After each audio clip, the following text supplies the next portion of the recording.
Don't push caps lock or number lock. Hello. We say. Yeah, we started. Hello and welcome to the Superhero Hub. I'm Sam, I'm Matt. and today we're going to be reviewing Legion. Legion Season 1, Episode 2. This episode is called Chapter 2. Imaginative, but I mean, who needs names? Right. So this episode he's been rescued. David's been rescued. Now he's in Summerland, a facility. Don't really know what the facility is, but he's being chased by, I think, Division 3. That's so the kind of bad guys have got a name now. Division 3. I'm telling you, it's all in his head. Division 3. You don't think that's a good name? No! Well, think if it's like a government thing, then there's like Division 1, Division 2, Division 3. No. Division 4. So, basically, they've escaped from Division 3, and their purpose is to, they find the mutants, and the really powerful ones they can't control, they kill them.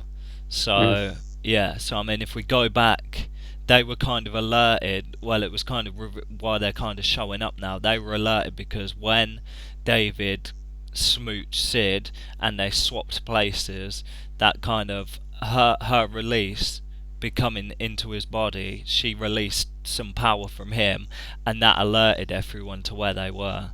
Right, so that's why Division 3 are after him. Division 3... See, that's interesting anyway, because do you know this eye guy? I told you that guy was Buki, didn't I? Who? The guy with the perm. Oh yeah, the Jufro. Yeah, they call him they named him as like the eye because he's got like the Buki eye. Told you there's something weird about him. Of course, and it's like the camera lingered on him last week. You know it's going to come back. Yeah, it's interesting because they say like her release of power, which killed Lenny or Aubrey Plaza, to those who can't remember her name. So she accidentally killed her because when she went into her body, she was just like, poof, and then killed her. So see, that's interesting because when David was at his sister's house last episode and she was on the chair, she was like kind of speaking in riddles, but she said that's what happens when you give a kid a bazooka and surprise when she blows stuff up. So that was because she was referencing the fact that Sid accidentally killed her when she was in David's body. Baby, I'm convinced Sid isn't real. Sid is David. Sid's the blonde girl. She's David, in my opinion. Right, so not Aubrey. No, because they're doing that weird, the rogue thing where we can't touch. Yeah. That's convenient. Well, you can't touch her because he is her, in my opinion. Yeah, but he did touch her, didn't he? And then what happened? Right. She blew up his friend. She died. So what? I would say she died. I'm thinking there might have been a Sid at some point. Possibly. No, they never did touch, I don't think. Yeah, they kissed. Right, and then she died. Yes. And then she collapsed and everyone freaked out, right? Yeah. I'm thinking she died at that point. This all could be wrong, of course. But I'm thinking she died at that point, and then he created a personality for her in his head. And he went on the warpath and he killed her. And that's all part of his psyche. And he killed who? Aubrey Plaza.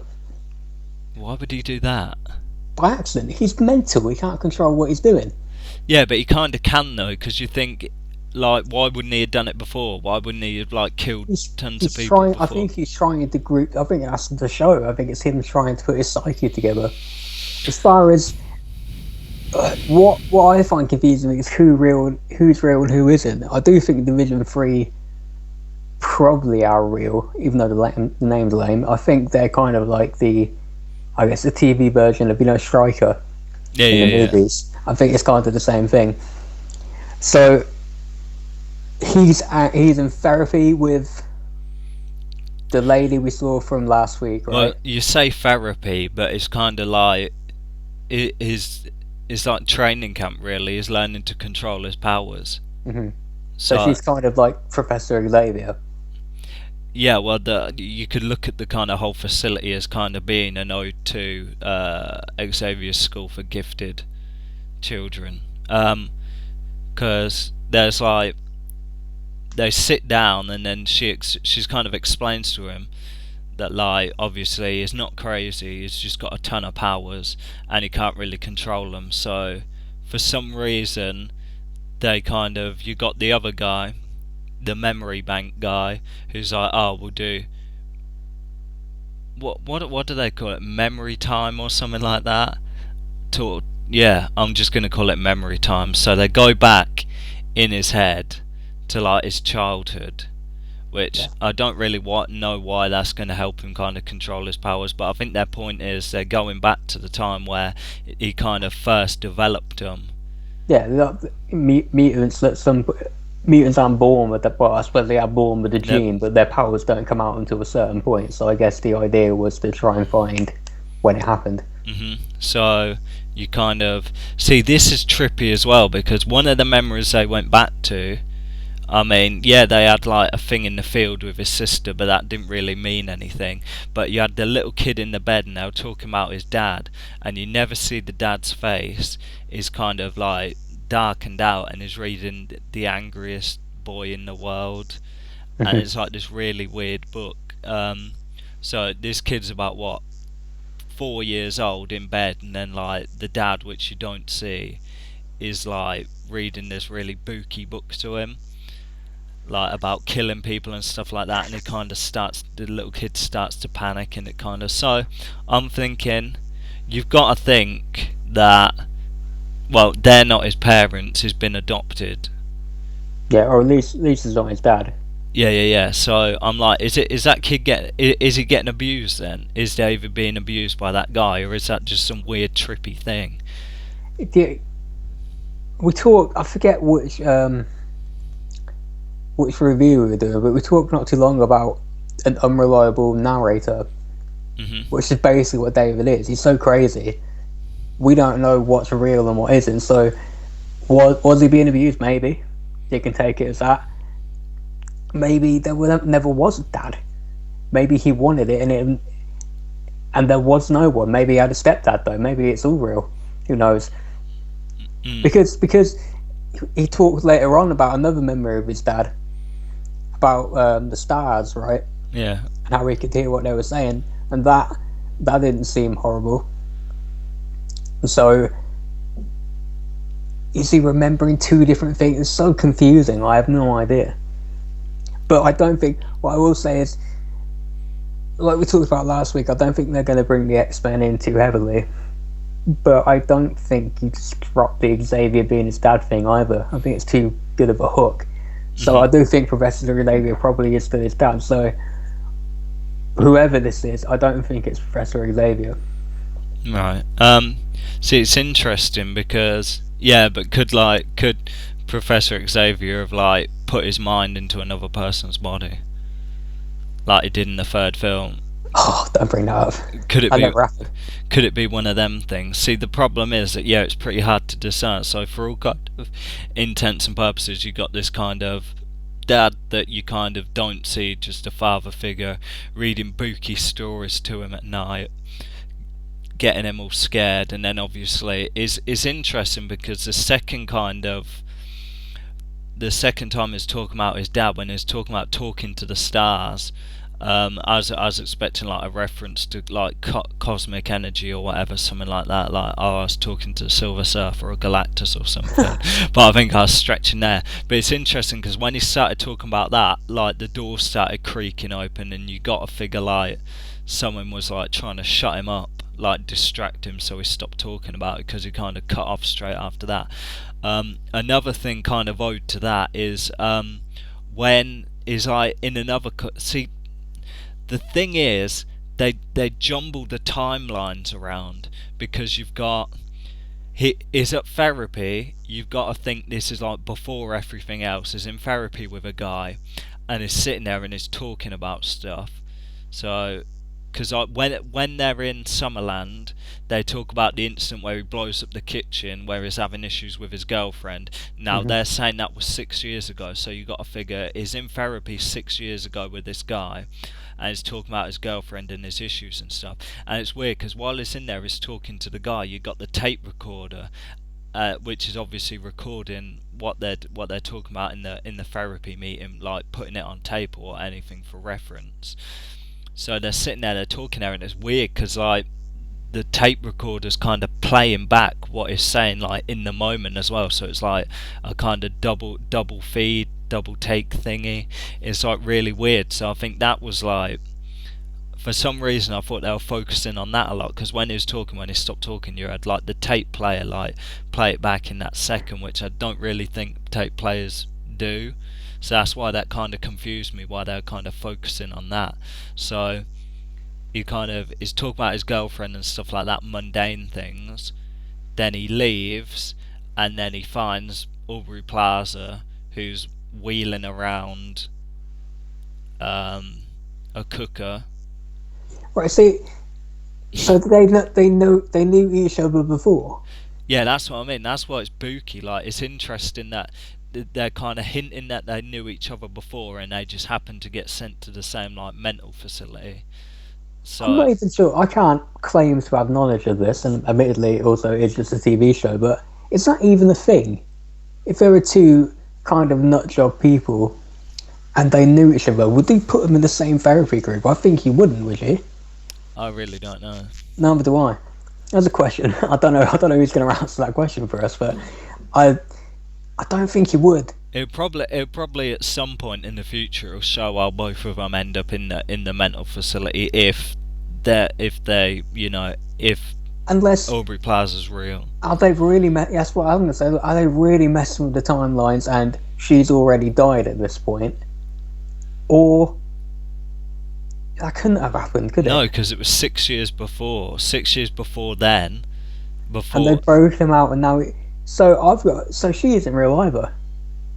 maybe she is. So I really don't know, because they've got them messing about with the stove, and then they they swap the stove for drugs. Don't know why. She must be a keen negotiator, because that guy was having none of the stove, and then all of a sudden she manages to trade it for drugs.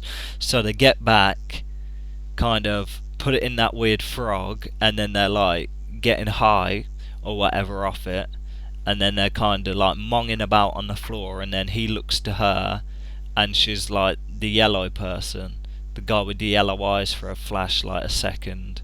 So that's kind of confusing, because I see another thing as well is like why they're at Summerland and they're with the memory guy, like he's talking about like there's weird like time jumps in the memory, like he'll be talking, like they'll witness him talking in therapy, and then all of a sudden it like switches to something else, and there's like there was something like, so It's yeah, no, that almost reminds me of like like a Watergate kind of thing, kind of like the tape's been edited.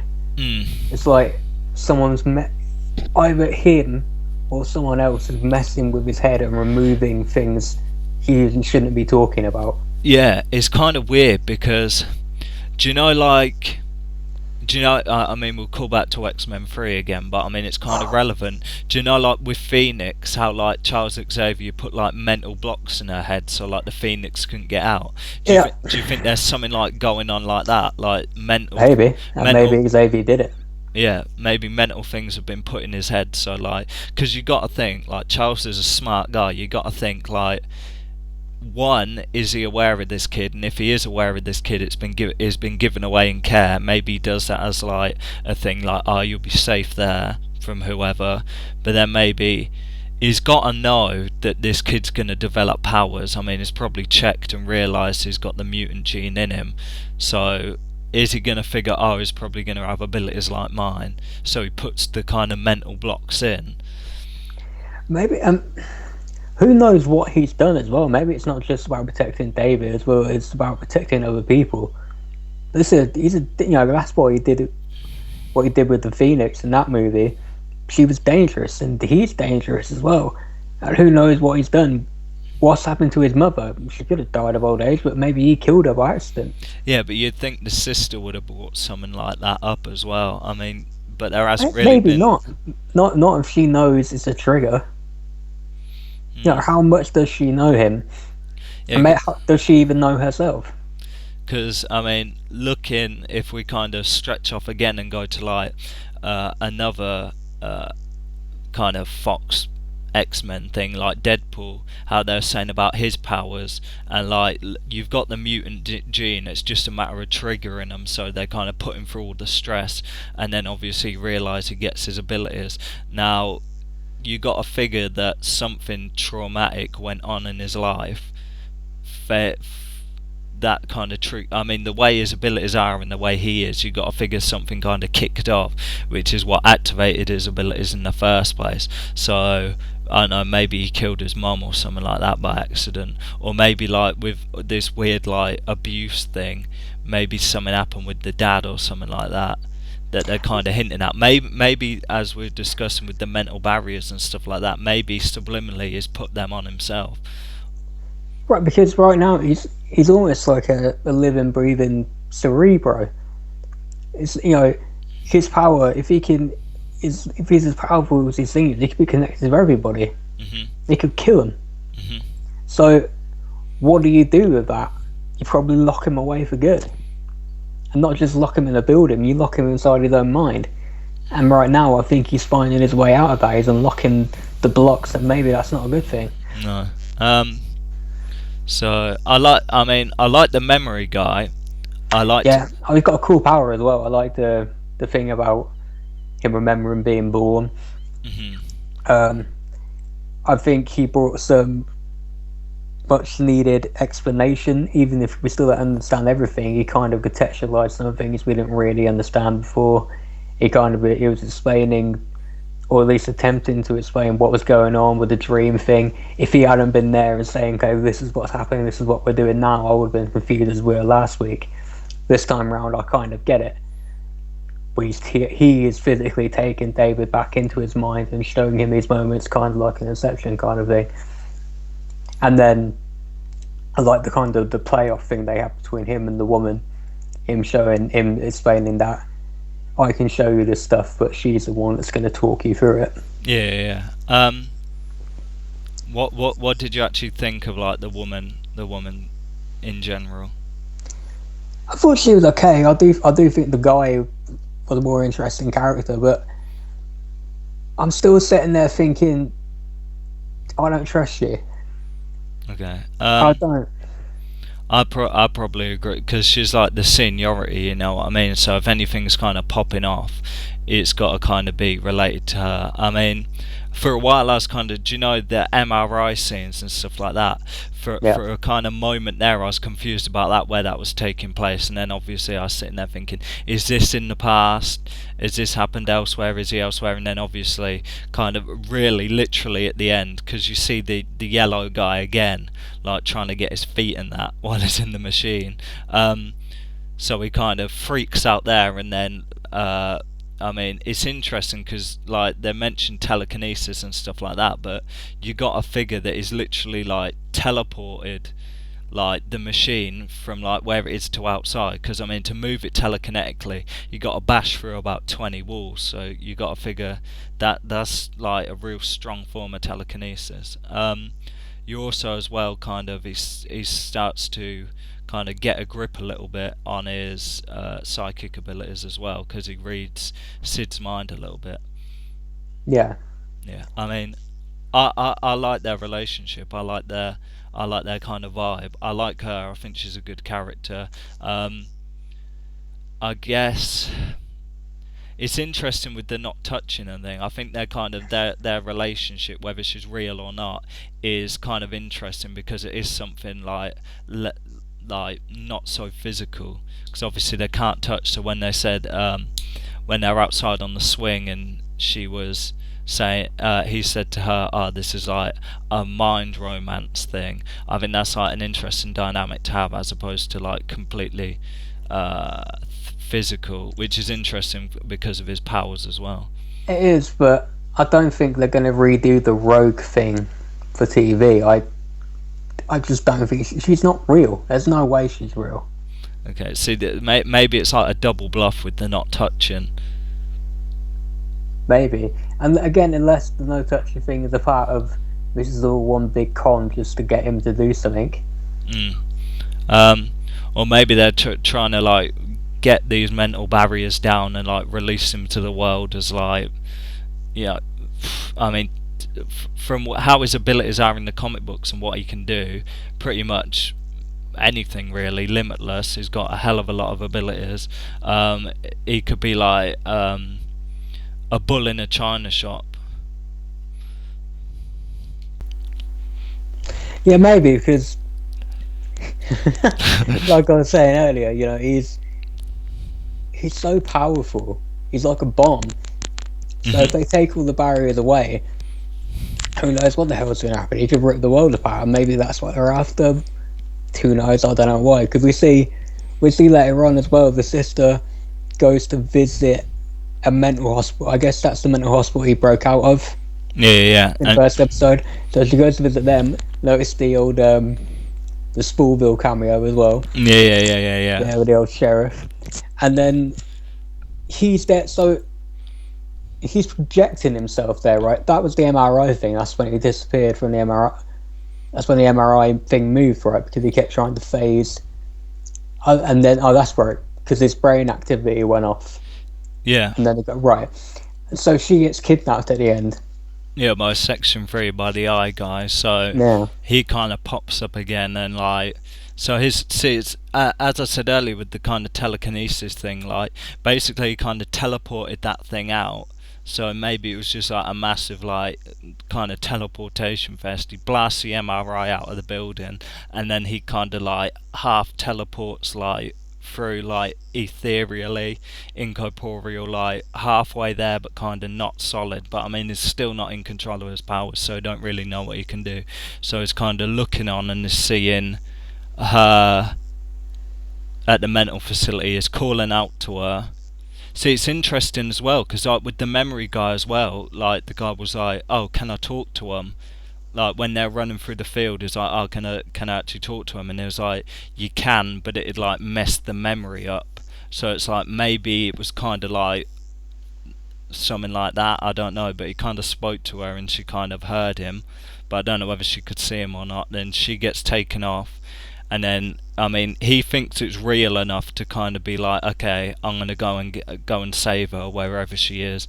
And obviously, Sid talks him out of it, like she's not gonna be killed because she's bait. So they're trying to like draw him out by getting him to save her. So I mean, the first thing he does is like he gets ready to go and save her like a moron. So I think, as she said, it makes sense for him to kind of gain control of his powers because maybe he's kind of being a bit aware now. I can read minds, I can move stuff, and now I can kind of like teleport, really like. So maybe if I can get control of like any of them, then I'll be in better shape to kind of move on and save her, as I would be just running in there like a liability. So and that'll be interesting for the next episode as well because it'll be the first time we as an audience know exactly what his goal is in an episode. The first one we didn't know what the hell was going on. This episode's been more about trying to explain kind of what was happening in the first episode. Now he's going to have an active goal. He's going to try and save his sister. Whether that's good for the show or not, I guess we'll see next week. But is it going to be one of them things where when he does get to Section 3, is like all this kind of home truths and whatever stuff about his past, where's that going to be revealed? Is he going to talk to his sister? Is his sister going to tell him? Or is he going to get to Section 3, he saves his sister, and it does the whole shtick of, oh, if you want to know, if you kind of want to know more, you have to stay here, and it's like, and they drop like a bombshell or something. Something weird like that, the kind of thing they normally go to. So, I mean, it answered a couple questions from the first episode, but also it's set up other questions about kind of how he got his when his powers manifested, what's up with the parents, and stuff like that. So I think that'll be very interesting to kind of delve into a bit. And again, like the yellow-eyed thing has popped up a couple more times with the biggest chin you've ever seen. So yeah. It's strong, still strong episode. Let's talk numbers. Okay, I am going to give it, I think, an 8. It slowed down this week, and I think that was a good thing. I think it needed to. like I say, I think they explained at least some of the narrative, if not all, certainly not all of it, but it's in a good shape. And I think I understand why the pilot was as long as it was. Sometimes you need that for the first episode, but I appreciated the 45-minute standard time. I think it worked better. It didn't lag. I didn't have the same lag issue that I did last week. So, good episode. Yeah. I give it an 8.5. You know, yeah, it kicked down a gear, but with obviously all the looming questions, I mean, can you really just kick it into high gear and have like a ton of unanswered questions, and then like the It's not that last show. the last episode just kind of reel off like everything, and you're like, oh, because then it kind of muddles up with all like irrelevant stuff. So I mean, the kind of stuff you kind of that was unimportant, that the kind of questions that needed to be answered in that moment quickly, they answered, brought up another couple questions, and kind of left lingering ones to kind of linger on. So yeah, I'll give it 8.5. Solid episode. So don't forget to like, share, subscribe. I'm Sam, I'm Matt.